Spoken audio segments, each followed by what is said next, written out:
ہم امپورٹ کرے چلے جا رہے ہیں لیکن ہماری ایکسپورٹس نہیں بڑھ رہی. اچھا اب اگر آپ 50 ارب ڈالر کی سالانہ امپورٹ کر رہے ہیں اور آپ کے ویلیو آپ کی کرنسی کی ویلیو 4 روپے کم ہو جاتی ہے تو آپ سمجھیے کہ آپ کے اوپر 200 ارب روپے کا مزید اضافی بوجھ آ جائے. اب پاکستان میں 3 کروڑ فیملیز رہتی ہیں, اس ملک میں پاک سرزمین میں 3 کروڑ فیملیز تقریباً رہتی ہیں. اگر وہ 200 ارب روپیہ کا بوجھ آپ 3 کروڑ فیملیز میں ڈال دیں تو 6-7 ہزار روپے کا فی فیملی کے اوپر بوجھ پڑے گا اس ڈی ویلیویشن کی وجہ سے, اس کرنسی ویلیو کی گرنے کی وجہ سے. جو ڈاکٹر صاحب ہمیں عام اگزامپل دے کے اصطلاح میں بتا دیجئے کہ جب آپ کہتے ہیں کہ ایک عام فیملی کے اوپر جس کی انکم جو ہے 10 سے 12 یا 15 یا 13-14 ہزار روپیہ ہے, اس کے اوپر 6-7 ہزار روپے کا اضافی بوجھ اگر پڑ گیا تو اس کے لیے تو مشکل ہو جائے گا مینج کرنا, اپنا گھر چلانا. آپ ماہانہ آمدن کی بات کر رہے ہیں, میں سالانہ امپیکٹ کی بات کر رہا ہوں. ایک دفعہ یہ جو ڈراپ ہوا اس کا امپیکٹ جو ہے وہ 6-7 ہزار روپے کا ہوگا. لیکن دیکھیے آپ پیٹرول خریدنے جاتے ہیں, بالکل ٹھیک ہے, اگر آپ خود نہیں خریدتے تو آپ بس پہ جاتے ہیں, آپ رکشے کا کرایہ لیتے ہیں یا کسی ٹیکسی پہ جاتے ہیں, وہ بھی پیٹرول استعمال کر رہا ہے. اب وہ پیٹرول تو ڈالرز کی قیمت میں ڈالرز میں کوٹ کیا جاتا ہے. اگر 4 روپے آپ کا روپیہ گر جاتا ہے تو آپ کے لیے پیٹرول مہنگا ہو جائے گا. اگر آپ چائے امپورٹ کر رہے ہیں, آپ گھر میں جو تیل ہے گھر کا استعمال کرنے والا وہ امپورٹ کر رہے ہیں, جتنی بھی چیزیں امپورٹ ہو رہی ہیں, کاریں امپورٹ ہو رہی ہیں پاکستان کے اندر, جتنی بھی اشیاء ہم باہر سے امپورٹ کرتے ہیں جس کا عالمی اس کا جو اینول آ جاتا ہے 50 ارب ڈالر جو ہم نے کہا, وہ سب چیزیں قیمتوں میں بڑھ جائیں گی. جب وہ قیمتوں میں بڑھ جائیں گی تو افراط زر, انفلیشن, مہنگائی کا ریٹ پاکستان کے اندر جو آپ چیز لینے جائیں گے آپ کو پیسے زیادہ ادا کرنے پڑیں گے چیز کے لیے, امپورٹڈ چیزوں کی. ٹھیک ہے, اب پاکستان کے اوپر آپ نے دیکھا کہ ہم نے پچھلے کچھ سالوں میں قرضہ جات بے تحاشا لیے ہیں, اندرونی بھی اور بیرونی بھی. اور کیا مثالی قرضہ جات لیے ہیں ہم نے. اب مثالی آپ نے کہہ دیا, اگر مشرف صاحب کے زمانے میں دیکھیں تو ہر پاکستانی بچہ, بوڑھا, مرد اور عورت کے اوپر 40,000 روپے کا فی کس قرضہ تھا. آپ نے مثالی کہا وہ 5 سال کے اندر جو پیپلز پارٹی کی حکومت تھی وہ 40,000 سے 80,000 ہو گیا تھا. یعنی کہ پہلے 50 سالوں میں جو ہم نے قرضہ اکٹھا کیا تھا اس کو پیپلز پارٹی نے 5 سالوں میں ڈبل کر دیا. جب پیپلز پارٹی والے چھوڑ کے گئے ہیں, 2013 میں نون لیگ کی حکومت آئی ہے, تو ہم 80,000 سے آج تقریباً 1,15,000 یا 20,000 پہ بیٹھے ہیں. واہ واہ واہ واہ واہ. اب 80 ارب روپے کے, تقریباً 80 ارب روپے کے بیرونی قرضہ جات ہیں ہمارے اوپر. اب اگر آپ کا 4 روپے یا 3 روپے کی ویلیو گرتی ہے تو ان قرضہ جات کی مالیت روپاؤں میں اضافہ 300 سے 350 ارب روپیہ بڑھ جائے گی.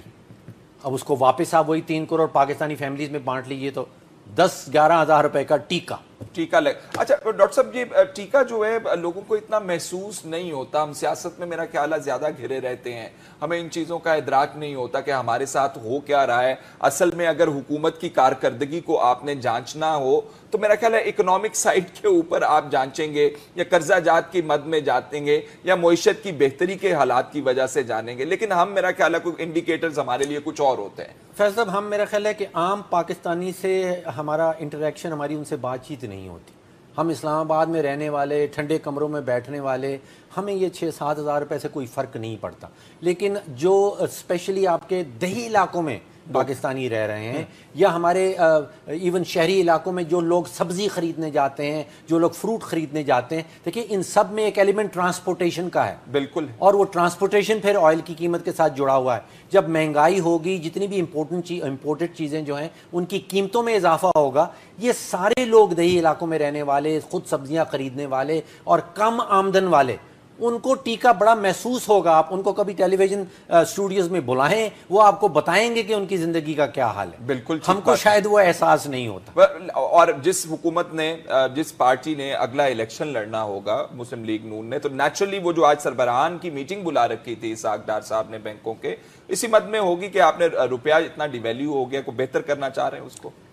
اس میں کامیابی ہوئی ہے آلریڈی. پچھلے 2 یا 3 گھنٹوں کی جو ہم بات کر رہے ہیں, آلریڈی 2 یا 3 گھنٹوں میں کامیابی ہوئی ہے. اسحاق ڈار صاحب نے, اب یہ قیاس رائی ہے میری آن مائی پارٹ, کہ اسحاق ڈار صاحب نے بینکوں کے ہیڈز کو بلایا ہے, ان کے ٹریجری ڈپارٹمنٹس کے ہیڈز کو بلایا ہے, اور ان کو غیر سرکاری انفارمل طور پہ یہ کہا جائے گا کہ آپ منڈیوں میں اپنے ڈالرز بیچیں. جب منڈی میں ڈالر کی پروویژن بڑھ جائے گی، اس کی مقدار بڑھ جائے گی، تو پھر روپیہ جو ہے تھوڑا سا اسٹرانگ ہو جائے گا۔ کہا یہ جا رہا ہے کہ کل جو 3-3.5% گرا ہے اپنی ویلیو میں، آج اس میں سے تقریباً 1 یا 1.5% امپروومنٹ آئی ہے۔ لیکن یہ جو اسٹیٹ بینک نے ڈاکٹر صاحب ذکر کیا، انہوں نے کہا کہ emerging imbalance in the external account کے مد کے اندر وہ کہہ رہے ہیں کہ ہم نے روپے کو جو ہے ڈی ویلیو کیا ہے، تو اسحاق ڈار صاحب کہہ رہے تھے کہ انہیں وجہ سمجھ نہیں آئی ہے، تو اسٹیٹ بینک کہہ رہے ہیں ہم نے اس لیے کیا ہے، اسٹیٹ بینک کے ایکٹنگ گورنر ہیں، ایکٹنگ گورنر صاحب یہ فیصلہ کر سکتے ہیں اسحاق ڈار صاحب کو بتائے بغیر، یہ بھی بات ہمیں سمجھ نہیں آتی ہے۔ دیکھیے دنیا بھر میں اگر آپ نے معاشی انڈیکیٹر کوئی دیکھنا ہے کہ آپ کی معیشت مضبوط ہو رہی ہے یا آپ کی معیشت کمزور ہو رہی ہے، تو آپ اپنی کرنسی کی ویلیو عالمی منڈیوں میں دیکھتے ہیں۔ اگر آپ کی کرنسی کی ویلیو گر رہی ہے تو زمینی حقیقت معیشت کی یہ ہے کہ آپ کی اکانومی کمزور ہو رہی ہے۔ اب اگر ہماری حکومت یہ چیز تسلیم نہ کرنا چاہے، کیونکہ پچھلے 3-4 سال سے یہ روپے کی قیمت کو مینیج کیا جا رہا ہے، انجینئر کیا جا رہا ہے، تو مینٹین کی ہوئی تھی ایک سطح پہ آرٹیفیشل طریقے سے۔ دیکھیے آپ کی ایکسپورٹس گر رہی ہیں، آپ کی امپورٹس بڑھ رہی ہیں، جس کا بھی آپ نے ذکر کیا اسٹیٹ بینک میں۔ اگر آپ کا تجارتی خسارہ 32 ارب ڈالر پہ پہنچ گیا ہے، جو پاکستان کی تاریخ میں کبھی نہیں ہوا تھا، تو روپے کی ویلیو تو گرنی چاہیے۔ اور اگر گرنی چاہیے تو عقل مندی کی بات یہ ہے کہ دھیرے دھیرے گرنی چاہیے، جس کو کریپنگ ڈی ویلیویشن کہتے ہیں۔ یہاں پہ ایک دن میں اگر یہ سارا کچھ ہو جاتا ہے تو the government is mismanaging، حکومت کوئی نہ کوئی کام غلط کر رہی ہے، صحیح نہیں کر رہی۔ ڈاکٹر صاحب تو اس کا امپیکٹ پھر اگر آپ مصنوعی طریقے سے ڈالر کی قیمت میں کمی کریں گے، روپے کی قیمت میں اضافہ کریں گے، مینج کریں گے اس کو، یا مصنوعی طریقہ اختیار کریں گے، تو امپیکٹ کبھی نہ کبھی تو آنا ہے۔ آ رہا ہے، ٹیکہ لگے گا۔ ابھی ٹیکے لگ رہے ہیں نا، ابھی لگنا 10,000 روپے کا ایک ٹیکہ لگ گیا، 6,000 روپے کا دوسرا ٹیکہ لگ گیا، 10,000 روپے سے آپ کے قرضہ جات بڑھ گئے، 6-7,000 روپے سے آپ کی جتنی امپورٹس ہیں وہ آپ کو مہنگی پڑیں گی، تو ٹیکہ تو لگ گیا۔ اگر یہ ٹیکہ، میرا کہنا یہ تھا کہ ایک خطرناک ٹیکے کی بجائے آپ پچھلے 3-4 سالوں میں اگر چھوٹی چھوٹی کوئی گولی دیتے رہتے، کریپنگ ڈیویلیوشن، تو شاید اتنا اثر نہ ہوتا۔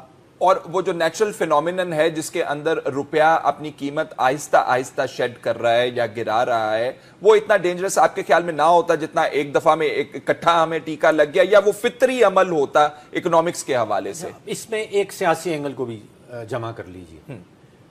ایک سیاسی پیغام حکومت ضرور بھیجتی ہے، جب ایک دن میں آپ کو اتنا بڑا ٹیکہ لگتا ہے تو ایک سیاسی پیغام جاتا ہے کہ بھئی آپ جو کچھ ہمارے ساتھ جے آئی ٹی میں کر رہے ہو، اگر آپ اس حکومت کو جھٹکا دو گے تو آپ کی معیشت اور آپ کی جیب کے اوپر یہ ٹیکہ لگے گا۔ ڈاکٹر صاحب ہر چیز جے آئی ٹی سے جڑی ہوئی ہمیں نظر آتی ہے ملک کے اندر۔ اگر آپ کاروبار کی صورتحال دیکھیں، منجمد ہوا فروزن ہے۔ اگر آپ اسٹاک مارکیٹ کو دیکھ لیں تو وہ کہتے ہیں جی سیاسی غیر یقینی جو ہے اس کی وجہ سے ہمیں اتنا اربوں کا نقصان ہو گیا۔ Is it really?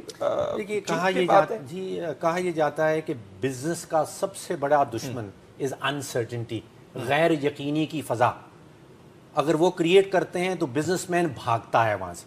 دیکھیے اگر آپ کا روپیہ گر رہا ہے تو جو بیرونی سرمایہ کار ہے وہ آپ کے ملک میں آ کے انویسٹمنٹ نہیں کرے گا، وہ کہے گا کہ میں اپنے ڈالرز لے کے آؤں اس ملک میں، روپے کی ویلیو گرتی چلی جائے تو آپ بیرونی سرمایہ کار بھاگ جائیں گے۔ ان کو بلانے کے لیے اس وقت آپ کو اپنی جو سود کی شرح ہے وہ بڑھانی پڑے گی۔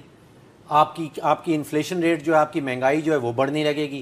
جب مہنگائی بڑھنے لگے گی اور بیرونی سرمایہ کار بھی بھاگ جائیں گے، آپ کو مزید ڈیویلیویشن کرنی پڑے گی۔ تو یہ ایک وہ وشس سرکل جو ہے، آپ دلدل میں پھنس جاتے ہیں ایسے کام۔ ایک دفعہ آپ نے یہ کام کر لیا پھر آپ دلدل میں پھنس جاتے ہیں۔ تو یہاں پہ ضرورت اس چیز کی ہے کہ جو فیکٹرز، جو اصل چیزیں ہیں جو ایکسپورٹ کو گرا رہے ہیں، اب ایکسپورٹر سے آپ بات کریں، وہ کہتے ہیں کہ ہماری کاسٹ آف انپٹ، جو آپ ہمیں بجلی دے رہے ہیں، جو آپ ہمیں گیس دے رہے ہیں، فارمرز کہتے ہیں کہ ہمارے کسان بھائی کہتے ہیں کہ جو آپ ہمیں کھاد دے رہے ہیں، جو آپ ہمیں پانی کا خرچہ دے رہے ہیں، آپ ان سے بات کریں وہ کہتے ہیں جو آپ نے سبسڈی دے رکھی ہے کھاد کے اوپر وہ ہمیں تو مل نہیں رہی ہے، وہ تو یہاں کہیں مڈل مین کھا جاتا ہے یا کوئی اور کھا جاتا ہے، ہمارے پاس تو وہ سبسڈی نہیں آتی، وہ فرٹیلائزر پلانٹ کھا جاتے ہیں۔ اب وہ کہہ رہے ہیں کہ انڈیا میں